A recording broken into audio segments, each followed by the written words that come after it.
وكان حقا علينا نصر المؤمنين।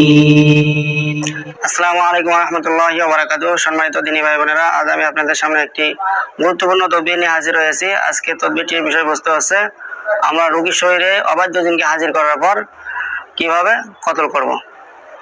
তো সম্মানিত দিনী ভাই বোনেরা, একজন মুদাব্বির যখন কোরআন কারীমের বিভিন্ন আয়াতের মাধ্যমে রোগীর শরীরে জিনটাকে হাজির করায়, হাজির করার পর জিনটাকে বোঝানো হয় যে তুমি এই রোগীর শরীর থেকে চিরকালের জন্য চলে যাও। মুদাব্বির যখন বোঝায় জান্নাত জাহান্নাম সম্পর্কে, দিনের দাওয়াত দেয়, জিনটা দিনের দাওয়াত গ্রহণ করে না, বরং তো সে অহংকারী দেখায় এবং বলে যে আমি এই রোগীর শরীরে চিরকালের জন্য থেকে যাব। তো এরকম অবাধ্য জিনকে, আশরাফুল মাখলুকাতকে সুস্থ করার জন্য আপনি জিনটাকে কোরআন কারীমের আয়াতের মাধ্যমে কতল করে দিতে পারেন। তা আপনারা যে আয়াতের মাধ্যমে জিনটাকে, অবাধ্য জিনটাকে কতল করে দিবেন, সে আয়াতটি হচ্ছে সূরা বাকারার 178 এবং 179 নম্বর আয়াত। আমি আপনাদেরকে পড়ে শোনাতেছি, আপনারা সহকারে শোনেন। বিসমিল্লাহির রহমানির রহিম।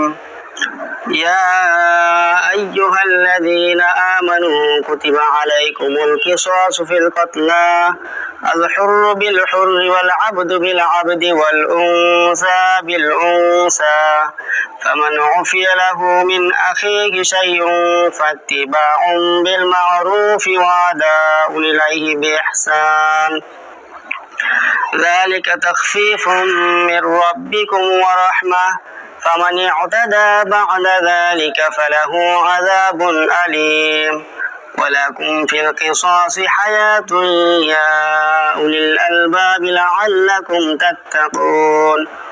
এরকম আয়াত দুটি পরে আপনারা ডান হাতের তালুতে 3 বার ফু দিবেন। 3 বার আয়াত দুটি পড়বেন এবং 3 বার ফু দিবেন।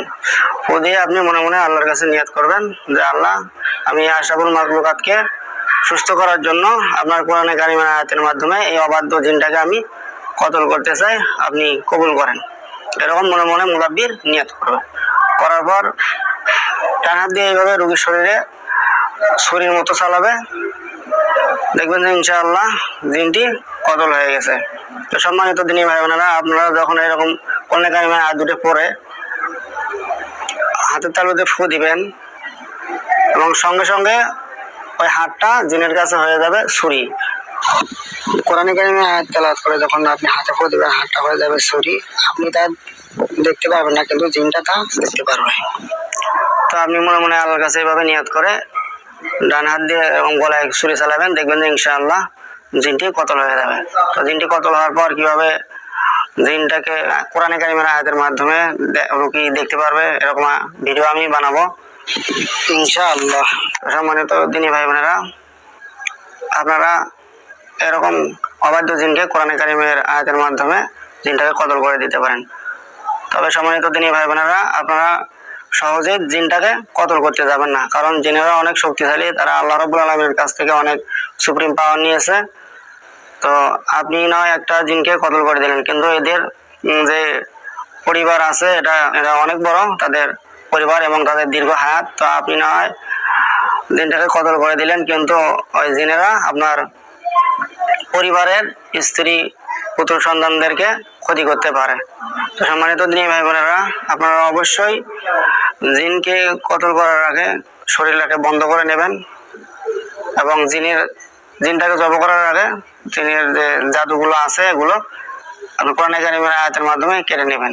অনেক সময় দেখা যায় যে জিন জাদুর মাধ্যমে তার গলায় স্টিল বসায়। তো মুদাব্বির যখন মারার জন্য নিয়ত করে, কোরআন কারীমের আয়াত পরে ছুরি বানায়, তখন জিন তার জাদুর মাধ্যমে গলায় স্টিল বসায়। তো আপনারা যে কোরআন কারীমের আয়াতের মাধ্যমে স্টিলটাকে ধ্বংস করে দেবেন, তার জাদুটাকে ধ্বংস করে দেবেন, এই বিষয়ে আমি ভিডিও বানাবো, আপনারা ভিডিওটা দেখে নেবেন। তো সম্মানিত দিনী ভাই বোনেরা, আপনারা এইভাবে একজন আশরাফুল মাখলুকাতকে সুস্থ করার জন্য কোরআন কারীমের আয়াতের মাধ্যমে জিনটাকে কতল করে দিতে পারেন। তো সম্মানিত দিনী ভাই বোনেরা, এই ছিল আজকে আমার তদবির। আশা করি আপনারা সকলে তদবিরটি বুঝে ফেলেছেন। পরবর্তীতে অন্য কোনো ভিডিওতে আপনাদের সঙ্গে দেখা হবে। ভালো থাকবেন, সুস্থ থাকবেন। আসসালামু আলাইকুম ওয়া রাহমাতুল্লাহি ওয়া বারাকাতুহু।